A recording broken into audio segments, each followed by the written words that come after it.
प्यारे बच्चों नमस्कार। कैसे हो आप सभी। मैं आशा करता हूं कि आप लोग बहुत ही अच्छे होंगे, स्वस्थ होंगे और आप सभी की पढ़ाई भी बहुत ही अच्छी चल रही होगी। तो बच्चों आज का ये क्लास आप सभी के लिए बहुत ही ज्यादा इम्पोर्टेंट है, क्योंकि आज के क्लास में हम लेके आए हैं आपके लिए 12th क्लास के फिजिक्स का 70 मोस्ट इम्पोर्टेंट ऑब्जेक्टिव क्वेश्चन। और बच्चों ये सारे के सारे प्रश्न आपके बोर्ड एग्जाम के लिए बहुत ज्यादा इम्पोर्टेंट है। तो आज के क्लास को बिल्कुल ध्यान से देखिएगा और इस क्लास में दिए जाने वाले सारे प्रश्नों को आप लोग अच्छे से याद भी करते चलिएगा। ओके, चलिए फिर क्लास को स्टार्ट करते हैं। आप लोग भी हमारे साथ चैट सेक्शन में आंसर को लगाते चलिएगा। लास्ट में बताइएगा इस 70 ऑब्जेक्टिव में आप सही कितना कर पाते हो, जिसमें कि पहला नंबर सवाल आपके सामने है, आपके फोन के स्क्रीन पर है। तो सभी बच्चे आंसर को लगाते चलिएगा। पहला नंबर सवाल पूछा जा रहा है, आवेश के आयतन घनत्व का एसआई मात्रक है। बच्चों एक होता है आवेश का रैखिक घनत्व, दूसरा होता है आवेश का पृष्ठ घनत्व और तीसरा होता है आवेश का आयतन घनत्व। अगर आपसे पूछे आवेश के रैखिक घनत्व का मात्रक क्या होता है, तो हम लोगों ने क्या पढ़ा, लेमडा बराबर क्यू बाई एल होता है। ये आवेश के रैखिक घनत्व के लिए होता है। आवेश के पृष्ठ घनत्व के लिए सिग्मा बराबर क्या होता है, क्यू बाई ए होता है। और अगर पूछे आवेश के आयतन घनत्व के लिए तो रो बराबर क्या होता है, क्यू बाई भी होता है। तो देखो बच्चों अगर आपसे पूछा है आवेश के आयतन घनत्व के लिए तो यहाँ पे चार्ज का कूलम हुआ और ये हमारा वॉल्यूम का क्या होता है, मीटर क्यूब हो जाता है। ऊपर ले गए तो कूलम प्रति मीटर क्यूब हो जाएगा। देख लो किस ऑप्शन से मिल रहा है। हमें तो लगता है सर ऑप्शन नंबर सी बिल्कुल करेक्ट हो जाएगा। ये आवेश का रैखिक घनत्व का होता है, ये आवेश का पृष्ठ घनत्व का होता है और ये विद्युत क्षेत्र की तीव्रता का होता है। इसीलिए सही आंसर आपका ऑप्शन नंबर सी हो जाएगा। बच्चों याद होते जा रहा है ना। चलो आगे बढ़ते हैं। दूसरा नंबर सवाल देखो, एकदम अच्छे से समझ समझ के क्लास करना है और सारे प्रश्नों को याद करते चलना है। दूसरा नंबर सवाल है, आवेश का रेखीय घनत्व का मात्रक क्या होता है। जस्ट हमने बताया, क्या बताया सर, लेमडा बराबर क्या होता है, क्यू बाई एल होता है। बच्चों यहां से निकालो ना, चार्ज का कूलम लंबाई का मीटर, यानी कि कूलम प्रति मीटर। किस ऑप्शन में दिया गया बच्चों, ये वाला ऑप्शन कूलम प्रति मीटर। देखो किस ऑप्शन में है, तो करेक्ट आंसर हमारा ऑप्शन नंबर ए हो जाएगा। बच्चों ये सारा प्रश्न आपके बोर्ड एग्जाम में कहीं ना कहीं पूछा जा चुका है, इसलिए सारी चीजों को एकदम ध्यान में रखोगे। ओके चलो आगे बढ़ते हैं। तीसरा नंबर सवाल का जवाब बताओ। पूछा जा रहा है, प्रति इकाई आवेश पर लगने वाले बल को क्या कहते हैं। बच्चों जल्दी से बताओ, प्रति इकाई आवेश पर लगने वाले बल को क्या कहते हैं। देखो यहां से निकल रहा है हमारा हम प्रति इकाई आवेश पर लगने वाले बल को क्या कहते हैं बच्चों, लगने वाले बल को क्या कहेंगे सर, ई कहते हैं। ई क्या होता है, विद्युत क्षेत्र होता है। सही आंसर हमारा ऑप्शन सी हो जाएगा। यहां से इसका मात्रक निकाले तो फोर्स का न्यूटन हुआ, चार्ज का कूलम, यानी कि यहाँ पे मात्रक होता है न्यूटन प्रति कूलम। ध्यान में रखोगे। चलो आगे बढ़ते हैं। फोर्थ नंबर सवाल का जवाब बताओ। विद्युत क्षेत्र रेखाओं से जानकारी प्राप्त होती है। विद्युत क्षेत्र रेखाओं से किन की जानकारी प्राप्त होती है बच्चों, क्षेत्र के शक्ति, दिशा, आवेश की प्रकृति, ये सारे के सारे की ये जानकारी प्राप्त होती है। सही आंसर ऑप्शन डी हो जाएगा। क्या होगा बच्चा पार्टी, ऑप्शन डी बिल्कुल करेक्ट हो जाएगा। और बच्चों जितने भी बच्चे अभी तक क्लास को लाइक नहीं किए हो सारे बच्चे कर लीजिएगा। जितने भी बच्चे अभी इस क्लास को देख रहे हो सभी बच्चे एक बार क्लास को लाइक कर दीजिएगा बच्चों, तब पढ़ाने में बहुत अच्छा लग जाता है। ओके चलो जी आगे बढ़ते हैं। पांचवा नंबर सवाल देखो, पूछा जा रहा है, दो विद्युत आवेशों के बीच लगने वाले बल को नियंत्रित करने वाले नियम को कहा जाता है। क्या कहा जाता है, वो हमारा हो जाता है कूलाम साहब का नियम। सही आंसर डी हो जाएगा। क्या होता है बच्चों, कूलाम का नियम है। ऐसे हम लोगों ने पढ़ा है, एफ बराबर क्या होता है, के into Q1 Q2 by are square होता है। के इंटू क्या होता है बच्चों, Q1 Q2 बटा आर स्क्वायर, ये वाला फॉर्मूला तो आप लोग पढ़े हो ना। चलो आगे बढ़ते हैं। अगला नंबर सवाल देखो, 6 नंबर सवाल है, बिंदु आवेश के कारण आर दूरी पर विद्युत विभव का मान क्या होता है। बिंदु आवेश के कारण बच्चों आर दूरी पर विद्युत विभव का जो मान होगा वो क्या होता है, आर के व्युत्क्रमानुपाती होता है। क्या होता है बच्चों, आर के व्युत्क्रमानुपाती, यानी कि V बराबर क्या होता है, 1/4 पाई एप्सिलॉन नॉट, और क्या होता है Q बाई आर है। तो ये देखो आर के क्या होता है, व्युत्क्रमानुपाती होता है। सही आंसर ऑप्शन नंबर बी बिल्कुल करेक्ट हो जाएगा। चलो आगे बढ़ते हैं। अगला नंबर सवाल देखो, 7 नंबर सवाल है, विद्युत फ्लक्स का एसआई मात्रक क्या होता है। फाई बराबर क्या होता है बच्चों, ई इंटू ए होता है। सर ई का मात्रक हमारा क्या होता है, वोल्ट प्रति मीटर, गुना में एरिया का मीटर स्क्वायर हुआ। मीटर से मीटर गया तो बचा कौन सा, वोल्ट इंटू मीटर। ये वाला ऑप्शन किससे मिल रहा है बच्चों, सही आंसर ऑप्शन सी बिल्कुल करेक्ट हो जाएगा। ऐसे इसका दूसरा मात्रक क्या होता है बच्चों, न्यूटन प्रति कूलम, और मीटर स्क्वायर भी होता है, ये भी ध्यान में रख सकते हो। चलो आगे बढ़ते हैं। 8 नंबर सवाल देखो, संबंध Q बराबर NE में निम्नलिखित में कौन n का मान संभव नहीं है? n का मान देखो बच्चों, Q क्या है सर? चार्ज है। n एक नंबर है, जैसे 1 हुआ, 2 हुआ, 3 हुआ, 4, और इलेक्ट्रॉन का चार्ज कितना होता है? 1.6 इंटू 10⁻⁻19 कूलम होता है। देखो बच्चों, ये कभी भी हमारा पॉइंट में नहीं हो सकता। ऐसा नहीं होगा कि 1.5 इलेक्ट्रॉन, 2.5 इलेक्ट्रॉन ऐसे करके नहीं होता है। इसीलिए बच्चों ये कभी भी पॉइंट में नहीं होता। सही आंसर ऑप्शन सी होगा। यहाँ पे n का मान पूछा गया, जो कि 4.2 संभव नहीं है। चलो 9 नंबर सवाल देखो, कूलम्ब बल कैसा बल है? कूलम्ब बल केंद्रीय बल तथा विद्युत बल दोनों है। कूलम्ब बल केंद्रीय बल और विद्युत बल दोनों है। सही आंसर ऑप्शन सी होगा, ए और बी दोनों। चलो 10 नंबर सवाल का जवाब बताओ बच्चों। मात्र 70 ऑब्जेक्टिव इस क्लास में कवर करेंगे और सारा इंपॉर्टेंट होगा। देखो इनमें से कौन विद्युत क्षेत्र की तीव्रता का मात्रक है? जस्ट हमने बताया बच्चों, न्यूटन प्रति कूलम होता है। कौन सा फॉर्मूला से? E बराबर F/Q से निकालते तो फोर्स का न्यूटन निकला था, चार्ज का कूलम, यानी कि बच्चों न्यूटन प्रति कूलम ये किसका? विद्युत क्षेत्र की तीव्रता का मात्रक है। राइट आंसर हमारा ऑप्शन डी हो जाएगा। चलो 11 नंबर सवाल है, आवेश के वितरण से क्या होता है? आवेश के वितरण से ऊर्जा का ह्रास होता है बच्चों। आवेश के वितरण से ऊर्जा का ह्रास होता है। क्या होगा बच्चों? 11 नंबर सवाल का जवाब ऑप्शन नंबर ए हो जाएगा। चलो 12 नंबर सवाल का जवाब बताओ। 12 नंबर सवाल आपके सामने है, संधारित्रों के समांतर संयोजन में जो राशि प्रत्येक संधारित्र के लिए समान रहती है वो कौन सा है? संधारित्रों के समांतर संयोजन में जो राशि प्रत्येक संधारित्र के लिए समान रहती है वो विभवांतर होती है बच्चों। कौन सा? Potential difference. Right answer option C हो जाएगा। चलो 13 नंबर सवाल देखो, किसी संधारित्र की धारिता निर्भर नहीं करती है। किस पर निर्भर नहीं करती है बच्चों? तो हम लोगों ने क्या पढ़ा है? सी बराबर क्या होता है? जल्दी से बताओ। Epsilon not A by D होता है। यहाँ पे देखो ये पराविद्युत माध्यम की प्रकृति पर निर्भर करता है, क्षेत्रफल पर निर्भर करता है, दूरी पर भी निर्भर करता है, लेकिन आवेशों पर निर्भर नहीं करता है बच्चों। सही आंसर ऑप्शन सी हो जाएगा। चलो आगे बढ़ते हैं। अगला नंबर सवाल देखो, 14 नंबर सवाल है, पिको फैराड मात्रक है। पिको फैराड आए, माइक्रो फैराड आए या फिर सिर्फ फैराड आए, ये तीनों जो मात्रक होता है बच्चों ये विद्युत धारिता का ही मात्रक है, जिसे सी के द्वारा दर्शाते हैं। चलो आगे बढ़ते हैं। 15 नंबर सवाल देखो, एक इलेक्ट्रॉन को दूसरे इलेक्ट्रॉन की ओर ले जाने पर निकाय की स्थितिज ऊर्जा क्या होती है? एक इलेक्ट्रॉन को दूसरे इलेक्ट्रॉन की ओर ले जाने पर बच्चों निकाय की स्थितिज ऊर्जा आपको बताना है, वो क्या होती है? बढ़ जाती है। सही आंसर ऑप्शन बी हो जाएगा। चलो आगे बढ़ते हैं। 16 नंबर सवाल देखो, पूछा जा रहा है, एक पराविद्युत समानांतर पट्टिका संधारित्र की पट्टियों के बीच डाल देने पर धारिता का मान क्या होता है? जल्दी से बताओ। एक पराविद्युत समानांतर पट्टिका संधारित्र की पट्टियों के बीच डाल देने पर धारिता का मान क्या होता है सर? ये सीधे रूप से बढ़ता है। सही आंसर ऑप्शन नंबर ए होगा 16 का। चलो 17 नंबर सवाल देखो, पूछा जा रहा है आप लोगों से, तीन संधारित्र जिसमें प्रत्येक की धारिता सी है, श्रेणी क्रम में जुड़े हैं, तो उनकी तुल्य धारिता क्या होगी? बताओ 17 नंबर सवाल का जवाब बच्चों फटाफट से बता दो। तो वो हमने बताया था पिछले क्लास में, कौन सा? C/3 होता है। सही आंसर ऑप्शन सी हो जाएगा। चलो आगे बढ़ते हैं। 18 नंबर सवाल है, 1 एम्पियर बराबर क्या होता है? एम्पियर तो धारा का मात्रक होता है बच्चों। बताओ 1 एम्पियर बराबर क्या होता है? सबको पता होगा सर। कौन सा? I बराबर क्या होता है? सी बटा में एस होता है। सी एस इनवर्स हो जाएगा कूलम पर सेकंड, यानी कि हमें तो लगता है 18 का करेक्ट आंसर ऑप्शन ए हो जाएगा। चलो आगे बढ़ते हैं। अगला नंबर सवाल देखो, 19 नंबर सवाल है, एमीटर का प्रतिरोध कैसा होता है? देखो अगर एमीटर हो सिर्फ तो बहुत कम प्रतिरोध होता है, अगर आदर्श एमीटर हो तो शून्य प्रतिरोध होता है, अगर आदर्श वोल्टमीटर हो तो अनंत होता है। कैसा होता है? अनंत होता है। ये सब आपको याद रखने वाली चीजें हैं, याद रखना है। चलो आगे बढ़ते हैं। 20 नंबर सवाल देखो, किसी चालक का विशिष्ट प्रतिरोध बढ़ता है किसके बढ़ने से? किसी भी चालक का जो विशिष्ट प्रतिरोध बढ़ेगा वो तापमान के बढ़ने से बढ़ता है। किसके बढ़ने से बच्चों?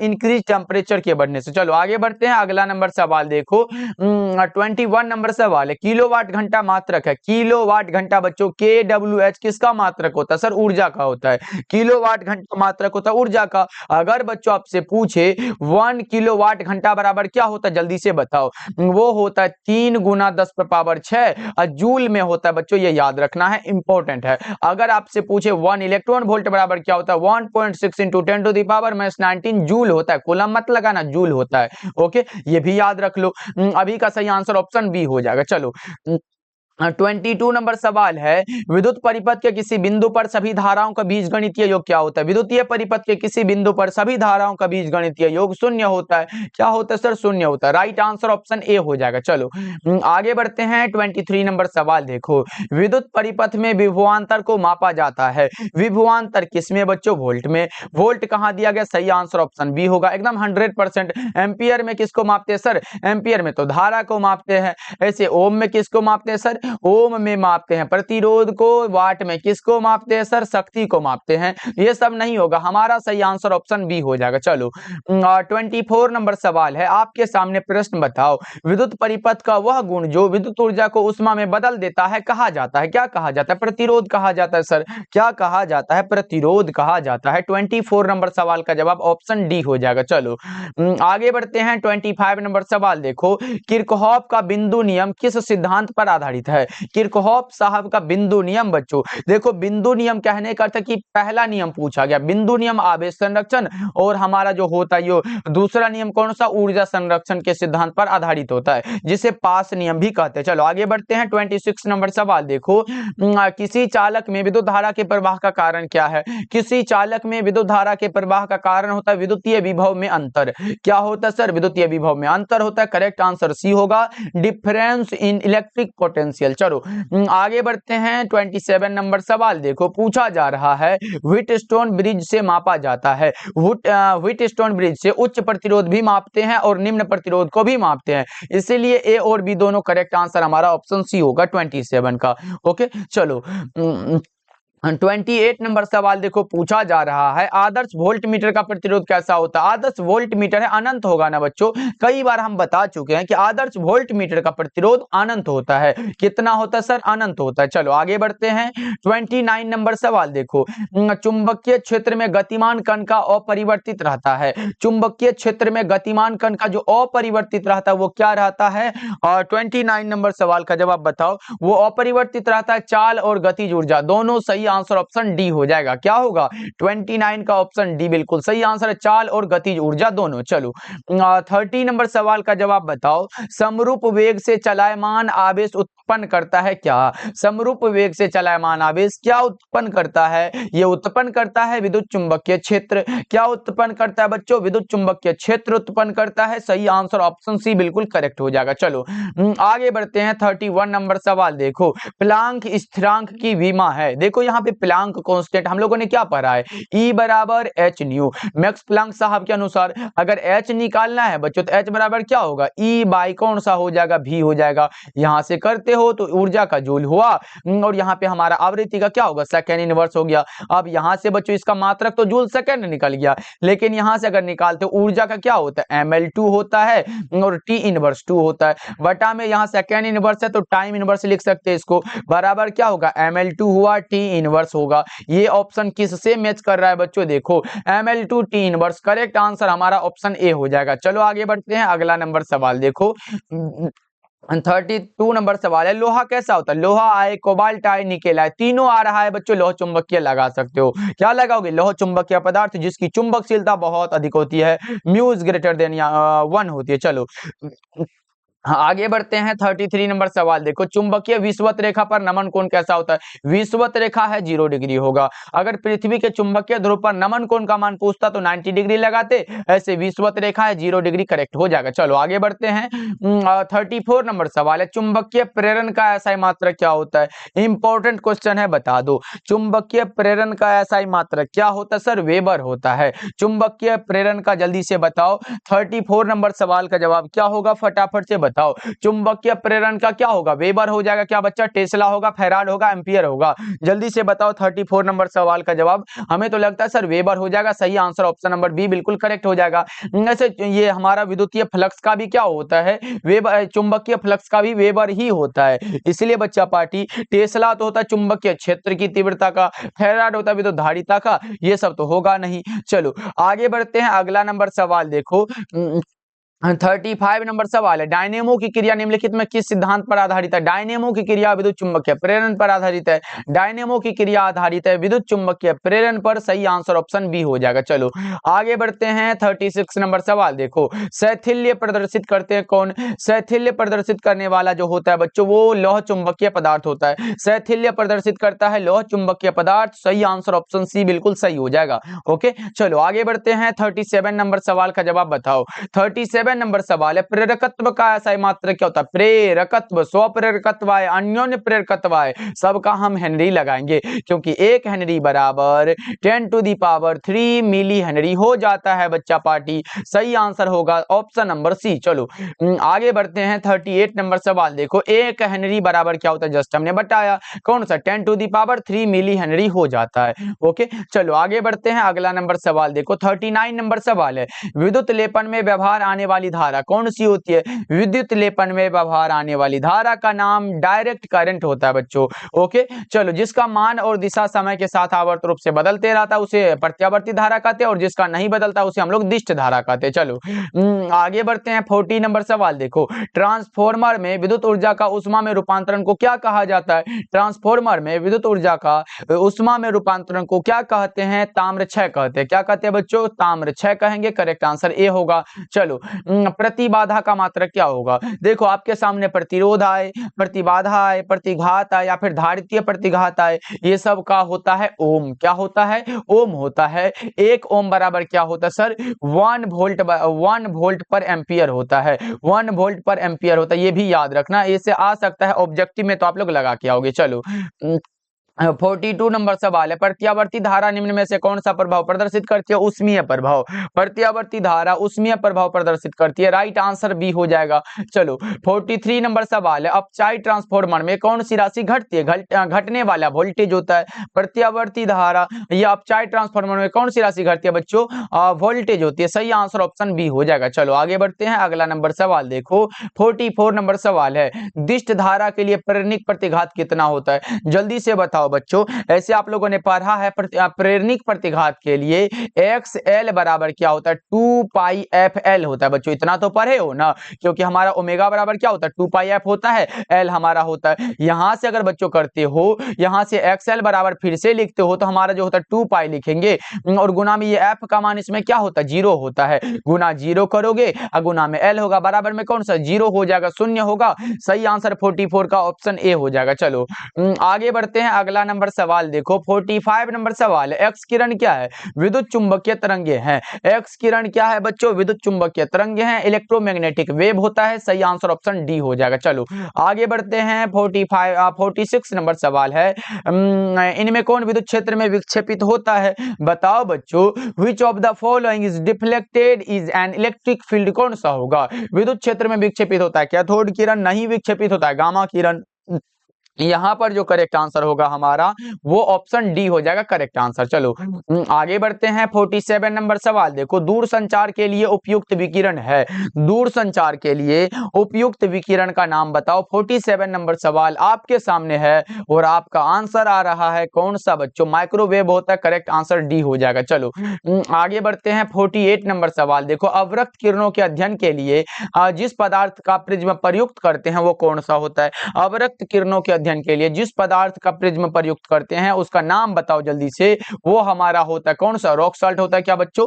रॉक सॉल्ट हो जाता है। चलो आगे बढ़ते हैं बच्चों। अगला नंबर सवाल देखो, पूछा जा रहा है 49 नंबर सवाल है, कुहरे में फोटोग्राफी के लिए प्रयुक्त है। कुहरे में फोटोग्राफी के लिए जो प्रयुक्त होता है उसका नाम अवरक्त किरण है। चलो आगे बढ़ते हैं। 50 नंबर सवाल का जवाब बताओ। चुंबकीय क्षेत्र बी तथा विद्युतीय क्षेत्र ई के अनुपात का मात्रक क्या होता है सर? SM इनवर्स होता है। सही आंसर ऑप्शन नंबर बी हो जाएगा। करेक्ट आंसर ध्यान में रखोगे 50 का। चलो 50 का क्या लगा रहे हो बच्चों? SM इनवर्स हमें तो लगता है ऑप्शन बी करेक्ट हो जाएगा। चलो आगे बढ़ते हैं। अगला नंबर सवाल देखो, हाँ, अगला नंबर सवाल है, जब प्रकाश स्रोत और पर्दे के बीच की दूरी बढ़ा दिया जाए तो फ्रिंज की चौड़ाई क्या होती है?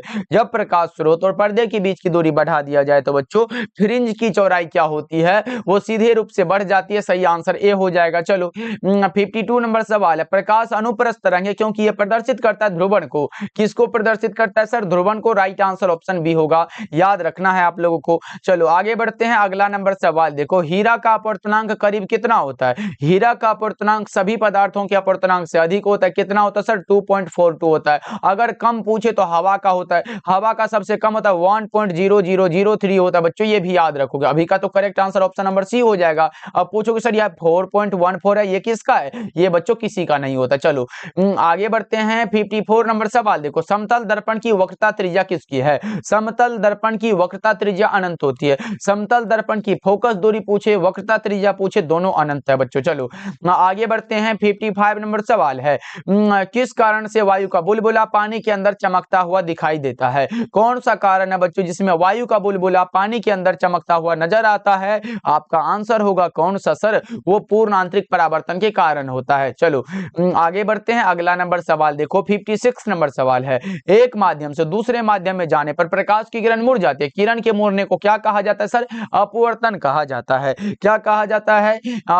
रिफ्रैक्शन ऑफ लाइट कहा जाता है। चलो 57 नंबर सवाल है, दो उत्तल लेंस संपर्क में रखे हैं तो समतुल्य लेंस क्या होगा? दो उत्तल लेंस ही है बच्चों, तो उसका समतुल्य क्या होगा? उत्तल ही होगा। सही आंसर ऑप्शन ए हो जाएगा। चलो 58 नंबर सवाल है, एक दीर्घ दृष्टि दोष वाली आंख को आवश्यकता होगी। देखो दीर्घ दृष्टि दोष को दूर करने के लिए हम लोग यूज करते हैं उत्तल लेंस की। किसकी बच्चों? उत्तल लेंस की। अगर निकट दृष्टि दोष होता तो अवतल लेंस लगा देते। अगर ये हमारा बेलनाकार लेंस अबिंदुकता को दूर करता है। चलो आगे बढ़ते हैं। अगला नंबर सवाल देखो, निम्नलिखित में किस भौतिक राशि का पुनर्वितरण प्रकाश का व्यतिकरण होता है? वो कौन सा होगा? आवृत्ति, तीव्रता, तरंग दैर्ध्य या फिर चाल? क्या होगा?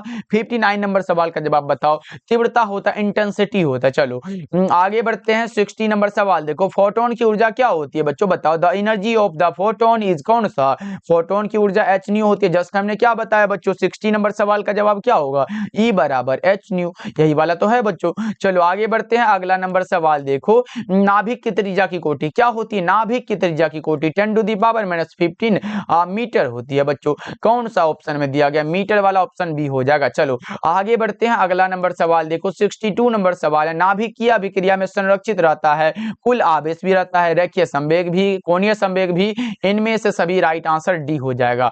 62 नंबर सवाल का जवाब डी ऑप्शन करेक्ट हो जाएगा। चलो आगे बढ़ते हैं। 63 नंबर सवाल देखो, ट्रांजिस्टर के प्रवर्धन गुणांक की इकाई क्या होती है? ट्रांजिस्टर के प्रवर्धन गुणांक की इकाई आपको बताना है, वो कौन सा होता है? बोलोगे सर वोल्ट नहीं होता है, एम्पियर भी नहीं होता है, ओम भी नहीं होता है, क्योंकि ये सर ये मात्रक विहीन है, इसका कोई मात्रक नहीं होता। चलो आगे बढ़ते हैं। 64 नंबर सवाल देखो, किसी अर्धचालक का तापमान गुणांक का मान कितना होता है? ऋणात्मक होता है। कैसा होता है बच्चों? ऋणात्मक होता है। सही आंसर ऑप्शन नंबर बी हो जाएगा।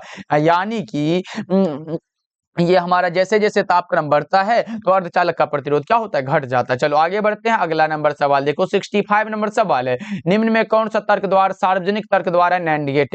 नैंड गेट को सार्वजनिक तर्क द्वार कहा जाता है। इसके लिए बूलियन व्यंजक a इंटू बी बराबर वह होता है, ऊपर में ऐसे बार लगा होता है। चलो आगे बढ़ते हैं। अगला नंबर सवाल देखो, 66 नंबर सवाल है, 15 का द्विआधारी तुल्यांक क्या होगा? निकाल लेंगे बच्चा पार्टी। देखो 2 से लगाते चलो, यहाँ पे 7 दूना 14 शेष 1 बचा, फिर 2 से लगाओ, 3 दूना 6 शेष 1 बचा, फिर 2 से लगाओ, 2 एकम 2 शेष 1 बचा, 1 1 1, यानी कि 4 को 1 किस में? सही आंसर ऑप्शन सी हो जाएगा। चलो आगे बढ़ते हैं। अगला नंबर सवाल देखो, 67 नंबर सवाल है, एन प्रकार के अर्धचालक में मुख्य धारावाहक कौन होते हैं? एन प्रकार के, एन टाइप का है तो इलेक्ट्रॉन हो जाएगा, पी टाइप का होता तो होल हो जाता बच्चों। अगर पी टाइप का अर्धचालक प्राप्त करना हो, पी टाइप वाला हो तो बच्चों उसमें क्या होता है? मुख्य धारावाहक होल होता है। ओके चलो आगे बढ़ते हैं। अगला नंबर सवाल देखो, 68 नंबर सवाल है, मॉड्यूलन कितने प्रकार का होता है? मॉड्यूलन बच्चा पार्टी जल्दी से बताओ, मॉड्यूलन कितने प्रकार का हो जाता है? 68 नंबर सवाल आपके सामने है और आपका आंसर आ रहा है सर मॉड्यूलन 3 प्रकार का होता है, आयाम, आवृत्ति और कला मॉड्यूलन। ओके चलो आगे बढ़ते हैं। 69 नंबर सवाल देखो,